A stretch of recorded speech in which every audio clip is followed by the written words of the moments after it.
오늘은 요나서 이제 총정리를 하겠습니다. 요나서 1장부터 4장까지 있지만 내용이 너무나 깊고 놀랍기 때문에 이제 좀 5번에 걸쳐서 하게 됐는데 오늘 이제 그 마지막 시간입니다. 요나서 1장부터 4장까지 정리를 해드리도록 하겠습니다. 제목이 뭐냐면 요나의 인생을 통해서 배운다입니다. 먼저 니느웨는 북동쪽에 위치해 있고 다시스는 서쪽에 위치한 도시였습니다. 하나님께서 요나를 불러서 사역한 니느웨 사람들에게 가서 회개를 선포하라고 하셨을 때 그 대언자는 가서 자기가 그 말을 전하면 틀림없이 하나님께서 그들이 돌이키는 것을 보고 긍휼히 여기실 것이다, 이렇게 생각을 하고 사명을 거절하고 다시스로 도망을 갔습니다. 하지만 하나님께서는 그의 원하시는 바를 좌절시키시고 그를 배에서 바다로 던짐으로, 또한 그를 보호하심으로, 큰 물고기 뱃속에서 들어가게 하심으로 요나는 하나님의 명령의 중요성을 깨닫게 됩니다. 이렇게 우리는 뭔가 좀 큰일이 일어나야 하나님의 말씀의 중요성을 알게 되는 경우가 참 많죠. 사전에 미리 알면 좋은데, 미리 깨달으면 좋은데 꼭 일이 터지고 사건이 터지고 아픔이 오고 고통이 와야 그제서야 하나님의 말씀이 중요하구나, 이렇게 생각할 때가 많습니다. 니느웨는 주님의 말씀의 선포를 경청해야 했고 요나는 이를 위해 가야 했습니다. 하지만 그의 설교가 대단히 성공적이었는데도 여기에 요나는 화를 내고 낙담을 하는데 그는 먼저 죄악된 인간을 향한 하나님의 긍휼을 배워야 했습니다. 그 요나서를 도표로 그리면 이렇게 나타납니다. 요나에게 주어진 첫 번째 명령과 사명, 1장, 2장. 요나에게 주어진 두 번째 명령과 사명, 3장, 4장. 요나를 향한 하나님의 긍휼, 니느웨를 향한 하나님의 긍휼, 1장, 2장, 3장, 4장 이렇게 나누어지고요. 주제는 나는 가지 않겠노라. 그러다가 물고기 뱃속에 들어가 나서야 내가 가겠노라 했고요. 그 다음에 3장에서는 내가 여기 있노라. 그랬다가 나는 오지 말았어야 했다, 이렇게 후회하는 이야기가 나옵니다. 이제 요나의 1, 2장은 거대한 바다에서 벌어진 일이고, 그리고 3, 4장은 거대한 성에서 벌어진 일입니다. 자, 기자가 누구냐면 요나예요. 1장 1절에 아미떼의 아들 요나 그랬죠? 요나가 누구냐? 열왕기하 14장 23절부터 25절에 보면은 여로보암이 사마리에서 통치할 때에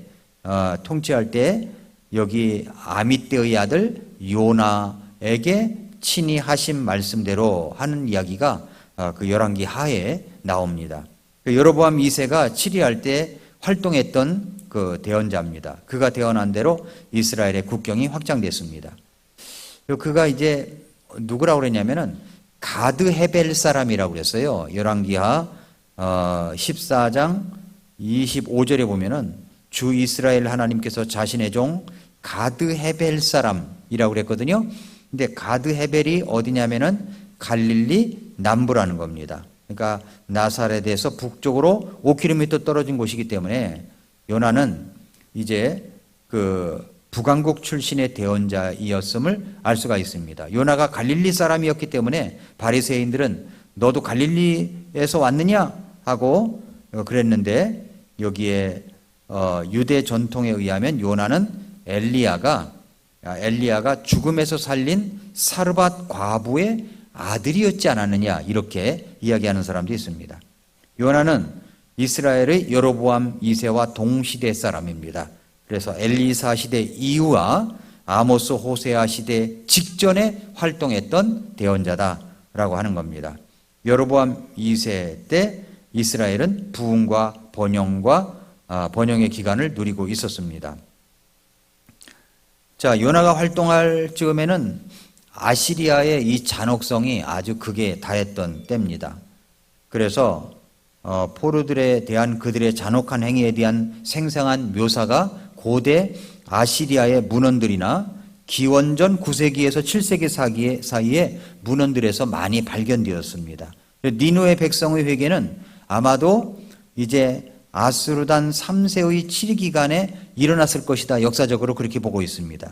두 차례의 재난과 일식 현상은 니느웨 백성들로 하여금 하나님의 그 요나의 심판의 메시지를 경청하도록 했을 것이다. 그렇게 이야기를 합니다. 다시 이제 주제와 목적을 이야기하면 요나는 자연계에 대한 하나님의 능력과 인간의 행위에 대한 하나님의 자비를 보여주고 있습니다. 그래서 1, 2장에 보면 하나님의 능력이 나오잖아요. 그리고 4장에도 박농코를 준비하셨다가 벌레를 통해서 갉아먹게 하시고 이런 것도 나옵니다. 그래서 대언자는 2장 9절에도 나와 있듯이 구원은 주께 속했다고 이야기를 하는 것입니다. 요나는 유대적 국수주의가 있었어요. 그래서 하나님의 언약 백성들로 하여금 이방인들을 향한 하나님의 관심을 이해하지 못하도록 방해했습니다. 그러니까 요나는 하나님께서 니느웨 사람들에게 어떤 긍휼도 베푸시기를 원치 않았지만 후에 자신의 입장이 얼마나 이기적이며 무자비한 것이었는가를 깨닫게 됩니다.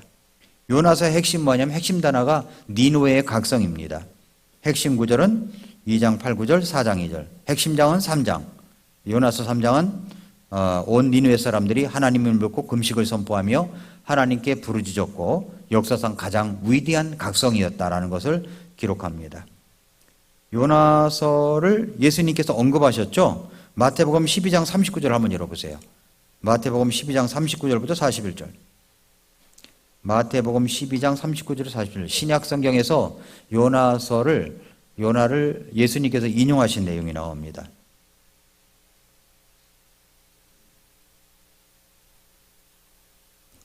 12장 39절 그분께서 그들에게 응답하여 이르시되 악하고 음란한 세대가 표적을 구하지만 대언자 요나의 표적 외에는 내가 아무 표적도 그 세대에게 주지 아니하리라. 요나가 밤낮으로 사흘 동안 고래 뱃속에 있었던 것 같이 그 물고기가 이름이 뭐라고요? 고래. 예수님이 고래라고 그러시잖아요. 그죠? 고래 뱃속에 있었던 것 같이 사람의 아들도 밤낮으로 사흘 동안 땅의 심장부에 있으리라.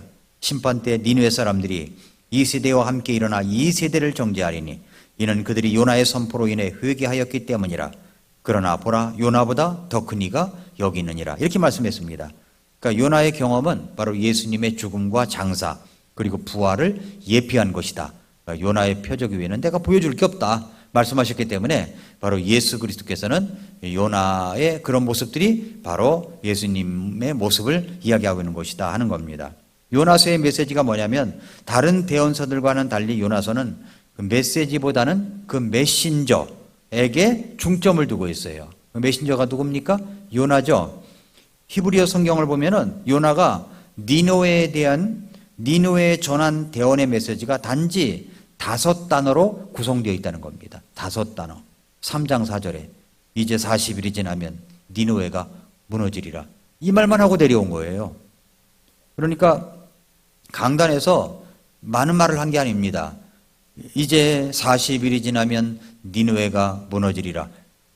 기도하겠습니다. 그리고 끝나고 내려온 거예요.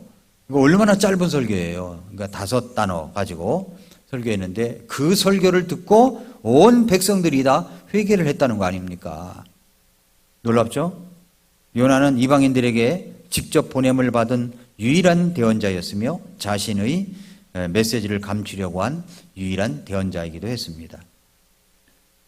자, 구약의 어떤 다른 책보다도 요나서는 모든 인간을 향하신 하나님의 보편적인 관심을 드러낸 거예요. 그러니까 유대인뿐만 아니라 이방인들에게도 우리 하나님은 관심을 갖고 계시다. 누구든지 회개하면 긍휼을 베풀어 주신다. 용서하신다. 이것을 말씀하신 것이 바로 요나서다라고 하는 겁니다. 자, 그러면 이제 마지막으로 요나서를 통한 교훈들을 몇 가지를 보도록 하겠습니다. 자, 첫째가 뭐냐면 하나님으로부터 도망하는 것은 불가능하다. 이 이야기를 한 겁니다. 하나님으로부터 도망가는 것은 불가능하다. 디모데전서 2장 4절에 뭐라고 그러냐면은 그분께서는 모든 사람이 구원을 받고 진리를 아는 데 이르기를 원하신다고 했습니다. 하나님은요, 이스라엘 민족을 사랑하십니다. 그러나 그 민족을 선택한 것은 그들만을 축복하시기 위해서 그런 것이 아니라는 거예요. 로마서 3장 1, 2절도 보세요. 로마서 3장 1, 2절에 보면은 그러면 유대인에게 어떤 이점이 있느냐? 혹은 할례의 유익이 무엇이냐? 모든 면에서 많은데 주된 이유는 그들에게 하나님의 말씀들이 맡겨졌다는 것이라. 그러니까 이스라엘을 선택한 것은 그들을 대표해 가지고 말씀을 온 세상에 선포하기 위함이지 그들만 하나님이 건져내시려고 하셨던 것이 아니라는 겁니다. 하나님의 말씀이 맡겨졌다는 거예요. 그들을 통해서 성경도 나왔죠. 그들을 통해서 예수 그리스도의 십자가의 복음도 드러냈죠. 그 대표성을 갖고 하나님의 말씀들을 맡겨줬던 것입니다. 내가 구원받은 것은 특별히 내가 잘나서 똑똑해서 뭐 행위가 온전해서 착해서 구원받은 것이 아닙니다. 내가 먼저 구원받은 것은 먼저 나에게 하나님의 말씀과 복음이 맡겨진 거예요. 구원받고 나서 맡겨진 거예요. 그러면 우리가 해야 될 일이 무엇입니까? 나를 통해서 또 다른 사람에게 복음을 나누어 주는 것입니다. 전하는 사명이 내게 있는 거예요. 여기서 머물러 있으면 안 된다는 거죠. 이스라엘 민족, 특별히 오늘 본문에 나오는 요나는 민족주의적인 것만 강했지 복음의 책임에 대해서는 무지했던 사람입니다. 하나님은 이렇게 말씀하십니다. 요나서 1장 2절에 일어나 저 큰 도시 니느웨로 가서 그곳을 대적하여 외치라. 그들의 사악함이 내 앞에 다다랐느니라 하시니라. 이 말씀 보면은요, 니느웨에 가서 전한 말씀보다는 이 말씀이 더 길어요. 이 말씀이. 하나님은 우리들에게도 이렇게 말씀하셔요. 마가복음 16장 15절에 너희는 온 세상에 가서 모든 창조물에게 복음을 선포하라. 사도행전 1장 8절에 오직 성령님께서 너희에게 오신 뒤에 너희가 권능을 받고 예루살렘과 온 유대와 사마리아와 땅의 맨 끝 지역까지 이르러 나를 위한 증인이 되리라 말씀하셨어요. 그러니까 가서 모든 창조물들에게 복음을 선포하라, 나를 위한 증인이 되거라 말씀하셨죠. 마태복음 28장 19절 20절에 보면은 그러므로 너희는 가서 모든 민족들을 가르치고 아버지와 아들과 성령의 이름으로 그들에게 침례를 주며 무엇이든지 내가 너희에게 명령한 모든 것을 그들에게 가르쳐 지키게 하라. 보라, 내가 세상의 끝까지 항상 너희와 함께 있느니라 하시니라. 아멘 말씀했습니다. 그렇게 우리 주님은 마가복음 16장 15절, 사도행전 1장 8절, 마태복음 28장 19절 20절 이 말씀을 통해서 나에게만 복음을 갖고 있는 것이 아니라 가서 말하라고 하셨다는 겁니다. 말하라고. 하나님께서는 요나에게 이런 명령을 내리신 거예요. 일어나 저 큰 도시 니느웨로 가서 그곳을 대적하여 외치라. 외치라 그랬어요. 그들의 사악함이 내 앞에 다다랐다. 그러나 요나는 어떻게 했습니까? 1장 3절에 보니까 그러나 요나가 그랬어요. 그러나 요나가. 하나님이 말씀하셨는데 그러나 근데 말이죠. 아닙니다. 그러나 요나가 이렇게 말이에요. 그러나 요나가 주의 얼굴 앞을 떠나 다시스로 도망하려고 일어나서 욥바로 내려갔다가 다시스로 가는 배를 만났으므로 이에 그가 주의 앞을 떠나 그들과 함께 다시스로 가기 위해 백사스를 내고 그 안으로 내려갔다 그랬습니다. 하나님의 명령에 요나는 뭘 만들었냐면 그러나를 만들었어요. 그러나 여러분 도망이라는 단어도 등장하죠. 주의 앞을 떠나라는 말도 나옵니다. 그러나가 만들어낸 단어들이에요. 그러나 요나가 주의 얼굴 앞을 떠나 다시스로 도망하려고 일어나서 내려갔다가 이렇게 나오잖아요. 그러니까 요나는 아무리 하나님의 명령이라고 할지라도 자기의 민족의 철천지 원수인 아시리아가 구원받는 것을 원하지 않았습니다. 그래서 그는 자기가 살던 곳에서 북동쪽으로 800km 떨어진 니느웨로 가는 것보다 자신이 살고 있는 그곳에서 서쪽으로 3200km 떨어진 다시스, 여기가 어디냐면 스페인이에요. 스페인으로 가려고 했던 것입니다. 그러니까 그는 하나님의 명령보다 자기 생각이 먼저 앞섰습니다. 거기 지도 나와 있죠? 지도 보세요. 거기에서 예루살렘, 욥바로 내려가 그랬잖아요. 거기서부터 스페인 다시스로 가는 길이 얼마나 멀어요. 여기가. 아니 사도 바울은 여기 이스라엘 땅에서 이탈리아로 가다가 유라굴루라고 하는 이 광풍을 만나가지고 위험도 당했잖아요. 근데 이렇게 도망가려고 했던 겁니다. 도망가려고. 니느웨로 800km 떨어진 곳인데 그쪽으로 가는 게 아니라 3200km 떨어진 곳으로 가려고 했던 겁니다. 그러나로 시작해요. 그러나 여러분 이것을 알아야 돼요. 내가 그러나를 만들어내면 하나님께서도 그러나를 시작하세요. 그러나 1장 4절에 그러나 주께서 큰 바람을 바다로 보내심에 바다에 강력한 폭풍이 일어나서 그 배가 거의 부서지게 되었다라고 그랬습니다. 그러나를 만드신 하나님이에요.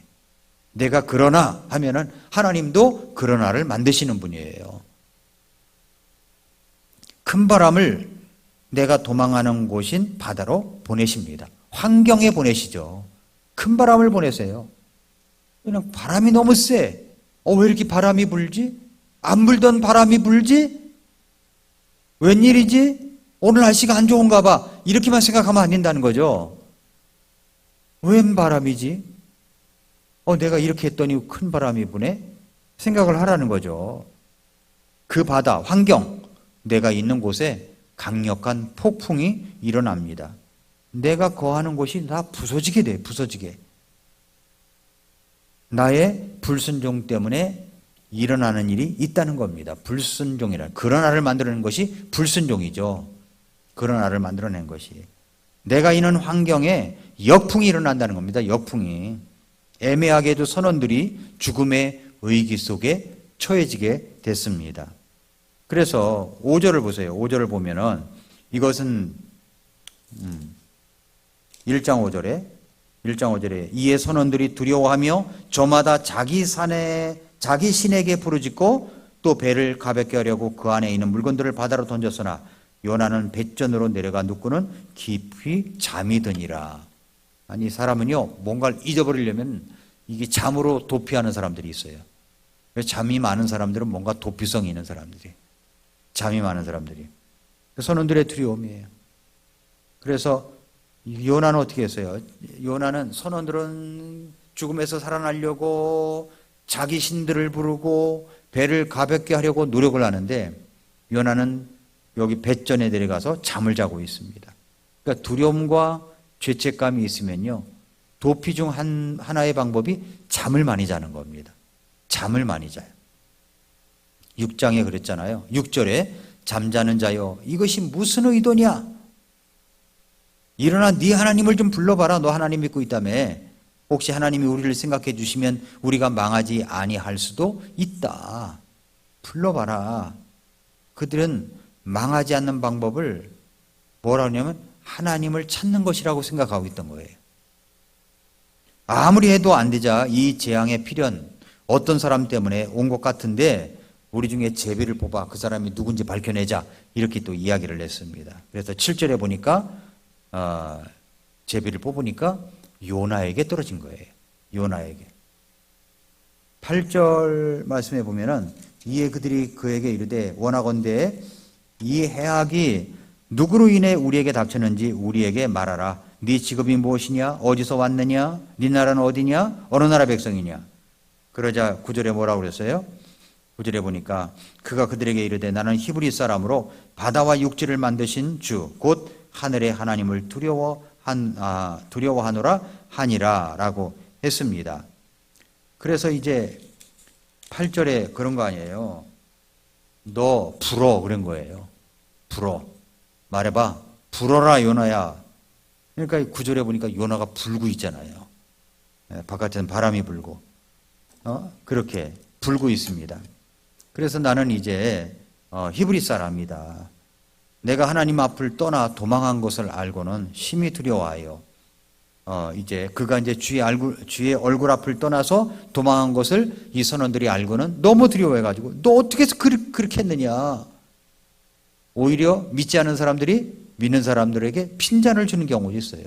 너 왜 이렇게 예배 안 가고 그렇게 예배를 빠지냐. 예배 가야지. 이런 것을 교회를 안 나오는 식구들이 이야기할 때도 있잖아요. 예배 잘 나가라고. 11절에 여전히 바다는 사나워졌고 꺾일 기세가 없었습니다. 그래서 요나에게 해결책을 묻습니다.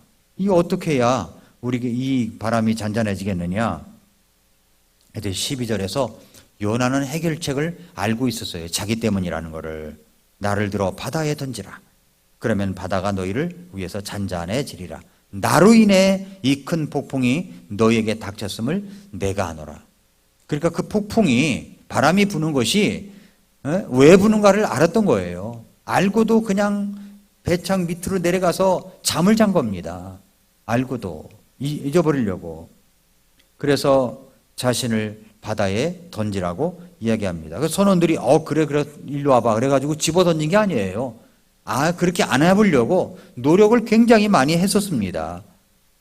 13절 14절에서 그래도 어디 사람을 사나운 바다에 던질 수 있겠는가 하여서 선원들은 어떻게 해서라도 살아날 방법을 시도하지만 바다는 무섭게 요동을 칩니다. 할 수 없이 그들은 이제 하나님께 간청하니 이 사람 생명 때문에 우리가 망하지 않게 해달라고, 무지한 피를 우리에게 돌리지 말아달라고, 그러면서 오 주여 주께서는 친히 기뻐하시는 대로 행하셨나이다 하고 요나를 들어서 바다에 던졌다는 겁니다. 그랬더니 진짜 바다가 격렬히 뛰놀던 것이 잔잔해졌다라고 합니다.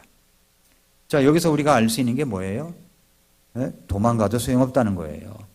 도망가는 것은 불가능하다. 그러니까 도망 다니지 마세요. 우리가 하나님의 일을 하는 데 있어서 도망 다니지 마세요. 도망 다니지 마세요. 그 다음에 이제 두 번째입니다. 두 번째는 뭐냐면 하나님께서는 사람의 관심을 사로잡기 위해서 사용할 수 있는 방법에는 제한이 없다는 겁니다. 제한이 없어요. 하나님께서 말씀하시면 모든 자연 만물은 다 순종해요. 바다조차도 순종해요. 요나서 1장부터 4장까지 보면은 순종하지 않았던 것이 있었습니까? 폭풍도 바다도 제비뽑기를 하는 것도 큰 물고기 고래도 니느웨 사람들도 식물도 벌레도 동풍도 다 순종을 했어요. 그런데 사람만 하나님의 말씀에 이제 불순종합니다. 그 사람이 누구예요? 요나죠, 요나. 하나님께서 그 요나를 깨우치기 위해서 요나의 관심을 사로잡기 위해서 사용할 수 있는 모든 방법에는 제한이 없었다는 겁니다. 다 순종했습니다. 다. 1장 4절에 봐도 큰 바람을 보내시죠. 강력한 폭풍이 일어나죠. 이거 하나님께서 말씀하신 걸 다 순종한 거죠. 1장 7절에는 제비뽑기의 역사하십니다.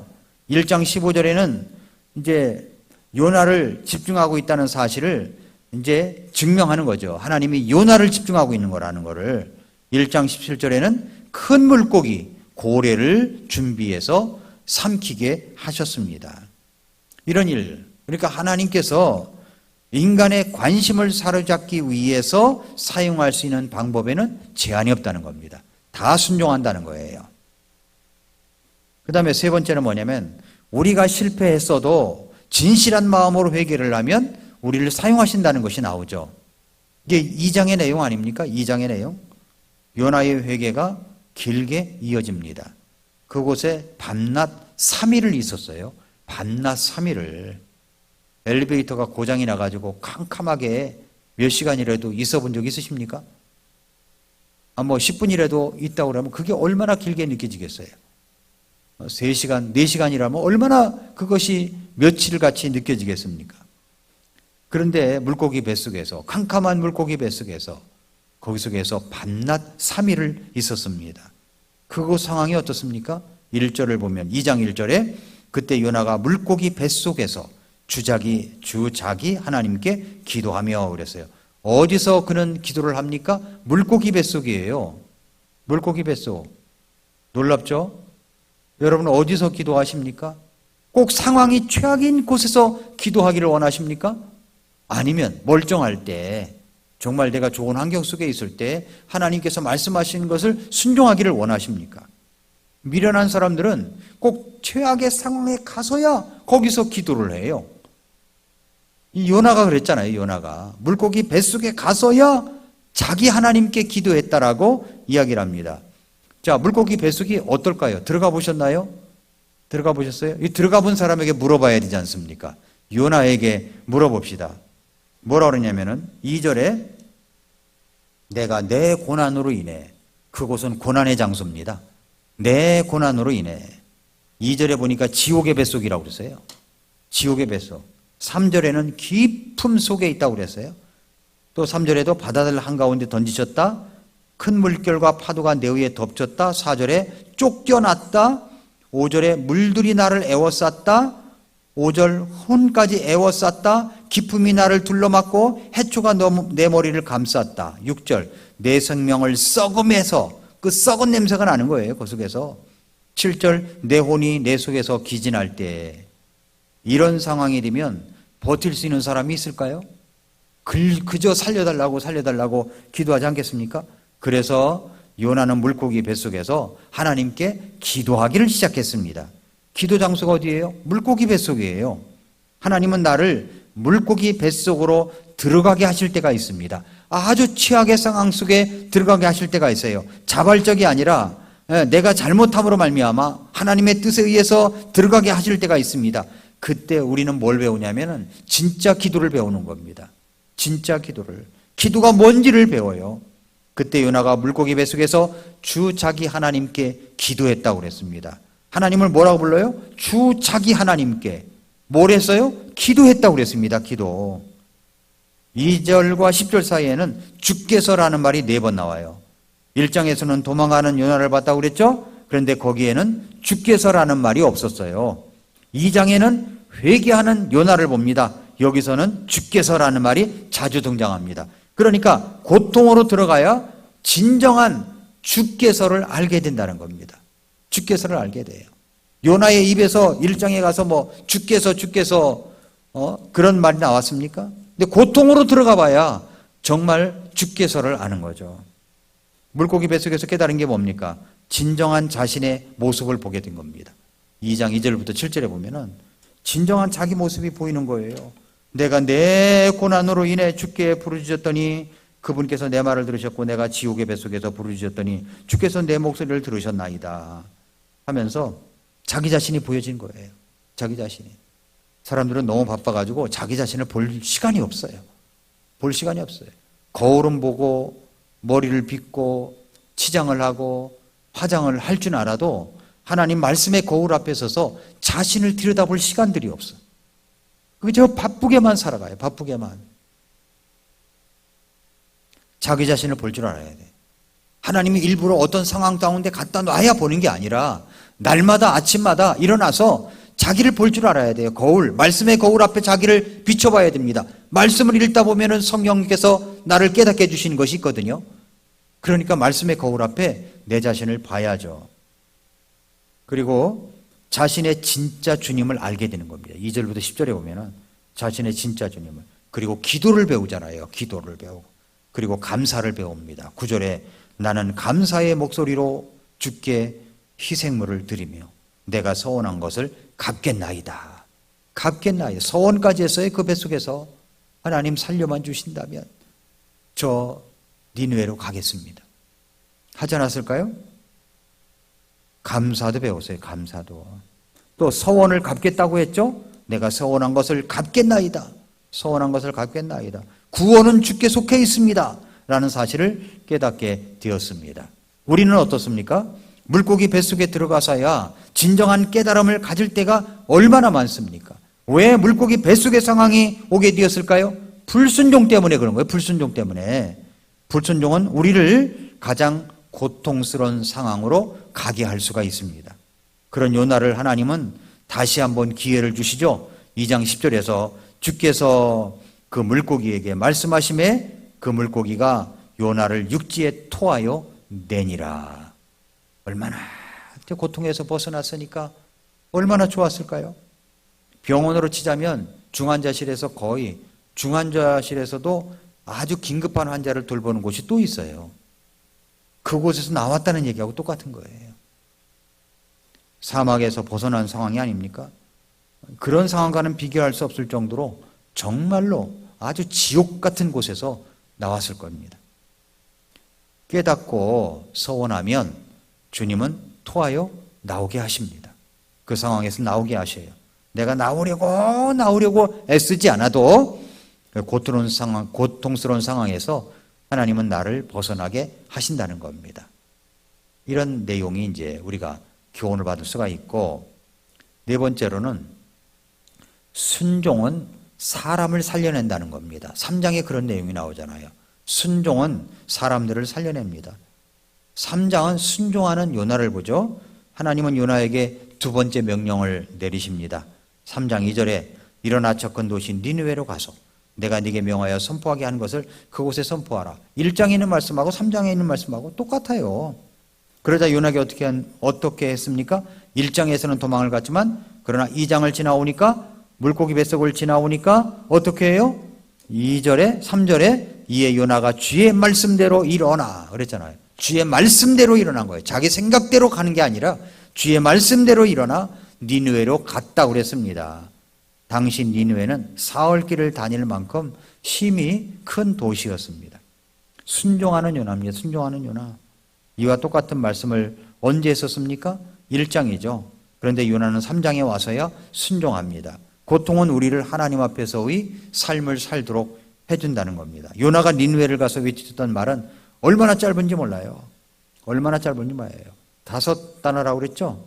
이제 40일이 지나면 니느웨가 뒤엎어지리라. 이야기입니다. 이제 40일이 지나면 니느웨가 뒤엎어지리라. 설교 끝 하고 내려간 거예요. 이제 40일이 지나면 니느웨가 뒤엎어지리라. 그 설교를 했는데 이 말만 하고 설교 강단에서 내려온 거죠. 예, 제가 말씀을 전하는 것이 많잖아요. 말씀을 전한 것이 주일날 오전 오후 전하죠. 미라클 모닝 5번 전하죠. 수요일날 전하죠. 우리 성도님들 그걸 다 듣기만 해도 아마 영혼에 살이 찔 겁니다. 늘 경각심을 갖고 살이 찔 거예요. 그렇게 했는데도 안 변하는 사람들이 있어요. 안 변하는. 근데 여기 딱 한마디 했는데 변하잖아요. 변하잖아요. 그래서 어떻게 되었습니까? 3장 5절부터 8절에 보니까 이에 니느웨 백성이 하나님을 믿고 금식을 선포하며 그들 가운데 가장 큰 자부터 가장 작은 자까지 굵은 베옷을 입었고 말이 니느웨 왕에게 다다름에 그가 자기 왕좌에서 일어나 자기 몸에서 옷을 벗어 내려놓고는 굵은 베옷으로 몸을 덮고 재 속에 앉았더라. 또 그가 왕과 왕의 고관들의 칙령으로 니느웨 전역에 포고하고 공포하게 하여 이르되 사람이든 짐승이든 가축되든 양떼든 아무것도 맛보지 말지니라. 그들은 먹지도 말고 물을 마시지도 말며 사람과 짐승이 굵은 베옷을 입고 힘써 하나님께 부르짖을 것이며 참으로 그들은 각각 자기의 악한 길과 자기 손의 폭력을 버리고 돌아설지니라. 말씀했죠. 포고령을 내렸어요. 정말 요나의 설교가 아주 놀랍습니다. 어쩜 이렇게 변화를 가져올 수 있을까요? 니느웨 사람들도 준비된 마음들이었던 것 같아요. 서론에서 보았지만 니느웨 사람들에게는 역사적으로 엄청난 고통을 겪고 있었던 때였습니다. 그런데 여기에 갑자기 요나가 와가지고 이제 40일이 지나면 니느웨가 뒤엎어질 거야. 아주 숫자까지 이야기해요. 40일이 지나면 뒤엎어질 거야. 이 말을 듣는 순간 이들은 아마 충격을 받았을 겁니다. 야, 여기서 더 무너진다면 우리는 큰일이다. 회개하자 했던 것이죠. 그러니까 하나님께서 그런 멸망을 주신다고 하니까 모든 백성들 한 사람 한 사람으로부터 시작하여 왕에 이르기까지 모두 회개를 한 것입니다. 하나님께서는 놀라운 것은 이거예요. 하나님께서는 심판을 선언하시더라도 회개하면 뜻을 돌이키신다는 것. 뜻을 돌이키시. 놀랍지 않습니까? 하나님은 우리가 멸망하도록 하기 위해서 심판을 선언하는 것이 아니라 구원하기 위해서 마지막 기회를 주시는 겁니다. 예레미야 29장 11절에도 너희를 향해 내가 생각하는 생각을 내가 아노라. 그것은 평안을 주려는 생각이요 해악을 주려는 생각이 아니니 곧 기대하던 결말을 너에게 주려는 것이라. 말씀했죠? 이스라엘 백성들을 바벨론 포로로 잡혀가게 한 것은 그들을 멸망시키려고 했던 것이 아니라는 거예요. 결국은 평안을 주려는 생각이었다는 겁니다. 그러나 하나님께서 이런 마음을 갖고 계신다고 할지라도 우리가 해야 될 것이 뭐냐면 예레미야 29장 12절 말씀처럼 그때에는 너희가 나를 부르고 가서 내게 기도하리니 내가 너희 말에 귀를 기울이리라. 하나님이 그렇게 약속하셨을지라도 그건 하나님이 하실 일이고 내가 할 일이 있다는 겁니다. 내가 하나님 앞에 기도해야 된다는 거예요. 돌이켜야 된다는 겁니다. 그렇습니다. 하나님께 기도하면 하나님께서 뜻을 돌이켜 살려주십니다. 3장 10절에 하나님께서 그들이 행한 일, 곧 그들이 자기들의 악한 길을 버리고 돌아선 것을 보시고 친히 그들에게 행하리라고 전에 말씀하신 해악에 대해 하나님께서 뜻을 돌이키사 그것을 행하지 아니했다라고 했습니다. 그래서 150년 동안 그들이 살아남을 수 있었던 거예요. 마지막입니다. 4장, 이제 오늘 말씀 4장에 가서 요나의 분노와 하나님의 긍휼입니다. 하나님은 모든 사람이 구원받기를 원하십니다. 그래서 주님은 우리에게 모든 민족에게 가서 복음을 전하라고 말씀하셨습니다. 내 주변 이웃에게도 복음을 전해야 합니다. 내가 복음을 전하기 위하여 이웃과의 관계도 잘해야 합니다. 서로 얼굴 붉히는 관계가 된다면 그 이웃에게 복음을 전해서 구원을 받는다고 하면 괜히 시기와 질투가 나게 되는 거죠. 그래서 어떤 일이든지 우리가 복음을 전할 목적으로다가 어떤 것은 참고 양보하고 뒤로 물러가고 해야 된다는 겁니다. 운전을 하다 보면은 이렇게 병목 현상이 일어날 때 이상하게 그냥 막 앞에 가서 톡톡 치면서 이렇게 끼어들기를 잘하는 사람이 있어요. 이렇게 병목 현상일 때는 한 차가 가면 그 다음 차가 가고 그 다음 차가 가고 그 다음 차가 가고 그래요. 천호 이제 IC에서 이렇게 나오게 될 때 버스가 이렇게 올 때가 있고 택시가 또 급히 와서 확 박을 때가 있어요. 이렇게 옆으로 끼어들려고 할 때가 있어요. 그때 참 얄미워요. 그런 사람들이 보면 얄미워요. 그때 드는 생각이 어떤 생각이 드냐면 저 택시 기사가 우리 교회 성도님인지 몰라 라고 생각이 들었어요. 그럼 어떻게 됩니까? 우리 교회 성도님이라면 얼마든지 양보해 줘야죠. 양보해 줘야죠. 언젠가 제가 행당동을 가는데 이제 가는데 어쩐 차가 끼어들었어요. 그래서 양보를 해줬어요. 근데 또 가다가 또 끼어들었어요. 양보를 해줬어요. 그랬더니 뒤에 차가 난리가 났어요. 빵빵거리고 막 왜 이렇게 양보를 하냐고. 우리 교회 성도일지도 모른다구나 이렇게 생각하면서 그러면 양보가 쉽더라고요. 양보가 쉬워요. 그런데 괘씸한 지고 하면은 양보가 안 돼요. 근데 우리가 만나는 사람도 좋은 관계를 해야 되는 것이 왜 그러냐면 저 사람이 우리 교회 미래의 성도일 수가 있어 라고 하면 양보할 수 있죠? 좋은 얘기 할 수 있죠? 그럴 수 있는 겁니다. 그럴 수 있어요. 그래서 우리는 이런 마음을 갖고 해야 된다는 거죠. 누가복음 15장에 보면 예수님께서 잃어버린 것을 찾는 세 가지 이야기가 있죠. 잃어버린 양을 찾는 목자, 잃어버린 은전을 찾는 여인, 잃어버린 둘째 아들을 찾는 아버지 이야기가 나옵니다. 그런데 그 양을 찾았고 은전을 찾았고 아들도 찾았습니다. 그때 어떻게 했습니까?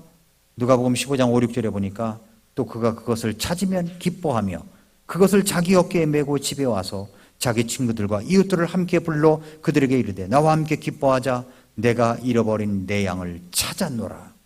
그래서 차차사 아닙니까? 찾을 때까지 찾아야 할 사랑하는 사람들. 그래서 차차사예요.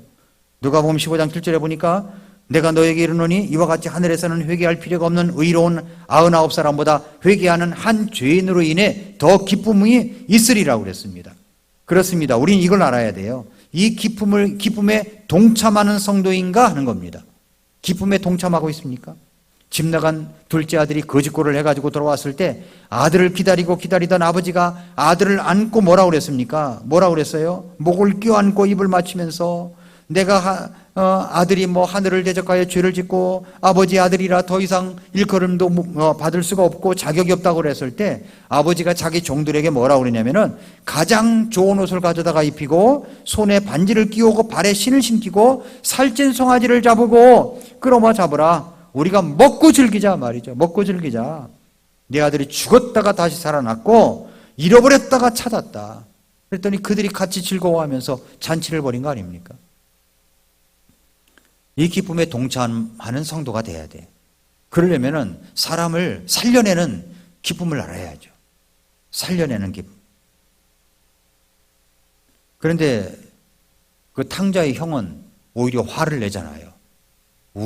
나를 위해서는 아무것도 잡지도 않던 아버지가 동생이 저 거짓골을 내가지고 당신의 아들이라고 그랬어요. 당신의 아들. 동생이라고 하지도 않고. 그래서 참 자기 동생만 그렇게 환대를 한다. 복지 문제만 관심을 가진 거예요. 복지 문제만. 요나가 딱 그 짝인 겁니다. 요나는 기분이 나빴어요. 내 그럴 줄 알았다고 하는 거예요. 내 그럴 줄 알았다. 요나서 4장 1, 2절에 그랬잖아요. 그러나 요나가. 여기서 그러나를 또 만들어내요. 그러나 요나가 그 일을 심히 못마땅하게 여기고 매우 분노하여 주께 기도하여 이르되 간청하나이다. 오 주여, 내가 전에 내 나라에 있었을 때 내 말이 이러하지 아니하였나이까. 그러므로 내가 먼저 타시스로 도망하여 싸우니 이는 주께서 은혜로우시고 긍휼이 많으시며 분노하기를 더디하시고 큰 친절을 베푸사 해악에 대해 뜻을 돌이키시는 하나님이신 줄을 내가 알았기 때문이니이다. 그러므로 내 생명을 취하소서. 죽는 것이 내가 더 낫습니다 라고 얘기하는 거 아니에요? 자, 우리가 일본 선교 해야 됩니까? 하지 말아야 됩니까? 일본 선교. 우리나라를 망하게 한 나라인데요. 그쪽에 선교사 파송하는 것을 해야 됩니까? 말아야 됩니까? 그러면 어떤 정당에서는 왜 교회에서는 일본 선교를 합니까? 나서야죠. 일본이 그렇다면. 일본도 구원받아야 되고 하나님께 돌아와야 되는 거예요. 그 요나처럼 니느웨가 망하기를 바라듯이 한국 사람은 꼭 이게 일본에 대해서 그 적대 감정이 너무 많아요. 그러나 우리가 하나님의 관점에서 이것을 볼 줄 알아야 됩니다. 이것을 볼 줄 알아야 돼요. 그래서 4절에 그랬잖아요. 네가 분노하는 것이 옳으냐? 옳으냐? 대답도 안 하고 나가버린 요나는 그 길로 니느웨 성을 하나님이 심판을 하나 안 하나 요걸 보려고요. 니느웨 성을 다 볼 수 있는 곳에 텐트를 치고서 거기서 지켜보고 있는 거예요. 그러자 막 태양이 너무 내리쬐니까 엄청난 더위가 있어서 정말 견딜 수 없는데 하나님께서 이제 그 교훈을 주려고 박농쿨을 자라게 하셔가지고 내리쬐는 그 태양에 그늘을 마련해 주십니다. 그러니까 살만하다라고 했죠. 그 다음날 벌레가 이걸 물어가지고서 싹 그늘을 가리게 합니다. 그랬더니 또 죽는 것이 더 낫다고 이러잖아요. 그래서 우리 주님께서 뭐라고 말씀하셨냐면은 9절에 보세요. 하나님께서 요나에게 이르시되 네가 그 박으로 인해 분노하는 것이 옳으냐? 박농쿨 없어졌다고 또 죽기를 바라고 사는 것보다 죽는 것이 낫다고 그렇게 얘기를 했는데 네가 그 박으로 인해 분노하는 것이 옳으냐? 그랬더니 죽는다 할지라도 내가 분노하는 것이 옳으노이다. 이게 하나님하고 맞짱 뜨려고 그래요. 겁이 없는 거예요. 그러나를 만들어다 보면은 하나님의 뜻도 모르고 이 오만이 섞인 대답. 그는 진정 하나님의 기쁜 뜻을 모르고 있었던 사람입니다. 그래서 하나님께서 이렇게 말씀하시죠. 4장 10절 11절에 그때 주께서 이르시되 네가 수고도 하지도 아니하고 자라게 하지도 아니한 박 곧 하룻밤 사이에 났다가 하룻밤 사이에 없어진 그 박을 네가 불쌍히 여겼거든. 자기의 오른쪽과 왼쪽을 분간할 수 없는 자가 12만 명이 넘고 또한 많은 가축이 있는 저 큰 도시 니느웨를 내가 아껴야 하지 아니하겠느냐. 하나님께서 그렇게 말씀하셨어요. 그러니까 어린이만 해도 12만 명이라면 전체 인구가 한 60만 명쯤 되었을 니느웨에 이 사람들이 멸망하는 것이 자기 안위에 박농쿨을 기뻐하는 것에 더 관심을 가졌던 요나는 무엇이냐는 것이죠. 니느웨를 내가 아껴야 하지 않겠느냐 말씀하시고 있는 겁니다. 그러므로 우리도 해야 될 일이 뭐냐면 한 영혼의 구원을 갈망하게 해달라고 기도해야 되는 겁니다. 한 영혼의 구원을 갈망하게 해달라고. 한 영혼을 구하는 것이 천하를 구하는 것입니다. 천하보다도 귀한 생명이에요. 그냥 가만히 있지 말고 1번 기도 제목에 올려놨던 사람들을 놓고서 계속 기도하시고 관심 갖고 접촉을 하셔야 돼요. 11월 20일 그날 디데이를 놓고서 작전을 짜야 돼. 작전을. 이번 주는 한 주는 가서 차를 마신다. 두 번 주는 같이 어딜 나들이를 간다. 세 번째 주는 뭐 또 만난다. 뭐 이런 식으로 작전을 짜가지고 툭툭툭 하다가 어느 날 우리 교회 한번 와라. 밥 한번 사주면서 이번에 큰 일을 하는데 한번 와달라. 안 오겠습니까? 오죠. 그러니까 우리가 이 요나처럼 되는 게 아니라 하나님의 심정을 갖고 살아가야 된다는 것을 4장에 말씀해 주시고 있습니다. 요나서는 바로 이런 아주 놀라운 교훈을 갖고 있습니다. 다음번에는 이제 미가서 이제 나갈 차례입니다. 이 작은 대언서를 통해서 항상 말씀의 은혜를 받는 성도 여러분 되시기를 축복합니다. 기도하겠습니다.